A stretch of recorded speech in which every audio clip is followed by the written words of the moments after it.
Hi hello నమస్తే welcome to BVR TV official. మిత్రులారా, నేను మీ బీవీఆర్ రావుని.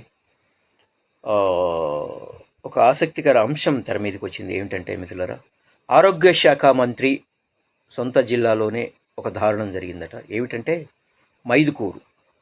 తెలుసు మీకు? మైదుకూరులో పట్టపగలే ప్రాథమిక ఆరోగ్య కేంద్రానికి తాళం పడింది. నిర్వహణ చేతకాక కూటమి ప్రభుత్వం చేతులెత్తేసింది. టీడీపీ ఎమ్మెల్యే పుట్టా సుధాకర్ యాదవ్ తనిఖీకి వెళ్ళిన సందర్భంలో తాళం వేసిన ఆసుపత్రి దర్శనమిచ్చిందట. సో ఇది నేను ఏదో కల్పించుకొని చెప్తున్నది కాదు మిత్రులారా, నిజం ఇది జరిగింది. వైఎస్ జగన్ హయాంలో మంచి భవనాలు కట్టించి సిబ్బందిని ఏర్పాటు చేశారు. అన్ని వసతులు సమకూర్చిన కూటమి ప్రభుత్వం వచ్చిన తర్వాత వాటిని నిర్వహించడం చేతకాక తాళం వేశారు. సిబ్బంది తాళం వేసుకుని వెళ్ళిపోయారంటూ టీడీపీ ఎమ్మెల్యే సుధాకర్ యాదవ్ నానా హంగామా చేశారు.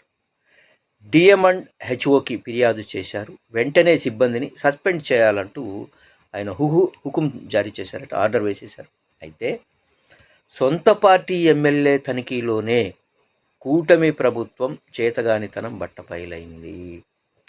కనీసం మండల స్థాయిలో ఉన్న పిహెచ్సిని కూడా నిర్వహించలేని కూటమి సర్కార్ అంటూ నెటిజన్లు మండిపడుతున్నారు. వైద్య ఆరోగ్య శాఖ మంత్రి సత్యకుమార్ యాదవ్ ఒక విఫలమైన మంత్రి అంటూ కామెంట్లు పెడుతున్నారు. మిత్రులారా,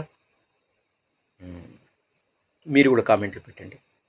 నిజంగా వైద్య ఆరోగ్య శాఖ అనేది కూటమి వచ్చిన తొలినాళ్లలో సత్యకుమార్ యాదవ్ చాలా విమర్శలు చేశారు. వైసీపీ గవర్నమెంట్లో ఆరోగ్య శాఖ చాలా ఇదైపోయిందని. మరి ఇప్పుడు ఏం జరుగుతుంది? 2 సంవత్సరాల కరోనా టైంలో జగన్మోహన్ రెడ్డి ప్రభుత్వంలో ఏం జరిగిందో మీ అందరికీ తెలుసు. పరిపాలన చేయండి సార్, మేము వద్దంటం లేదు.